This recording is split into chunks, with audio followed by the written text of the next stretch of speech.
সব ছবি তো সাকিব খানেরই, আর কলকাতার নায়িকা তো সব সাকিব খান লয়ে গেছে। আর আছে কি? তুফানের দরদ ভাঙবো, ম্যারাডোনার রেকর্ড ভাঙছে মেসি, কথা বুঝছেন, পেলেরও ভাঙছে, দিন যাইবো ভাঙবো।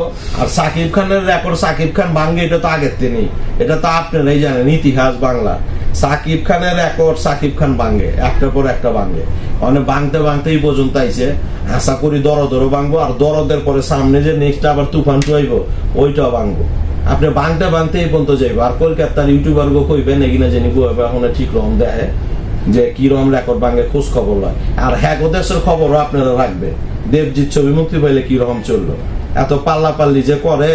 কলকাতার ছবি কয়টা মুক্তি পায়? সব ছবি তো সাকিব খানেরই, আর কলকাতার নায়িকা তো সব সাকিব খান লয়ে গেছে। আর আছে কি? আর আমরাও ছবি দেখুন না, এটা না করলেও মাইসে দেখবো না কে রে, এক সাকিবানের দেশ হয়ে গেছে ওখানে। ওখানে বাংলা চলচ্চিত্র বলতে সাকিব খান, সাকিব খান ছাড়া কিছু নাই। যারা বলে বাংলা চলচ্চিত্র বলতে কিছু নাই, সব বোগাবাজি। বাংলা চলচ্চিত্র এখনো অনেক কিছু আছে। ঈদ আইলে মানুষ ভাঙ্গা পড়ে, ফ্যামিলি নিয়ে ভাঙ্গা পড়ে। এই 500 টাকা টিকিট, তাও টিকিট পাওয়া যায় না। আমি যে টিকিট দেখলাম বসুন্ধরার মধ্যে 850 টাকা ভিআইপি তে একটা টিকিটই আছে। তাইলে যদি না চলতে এত মানুষ জায়গায়, বুঝেন আমারে?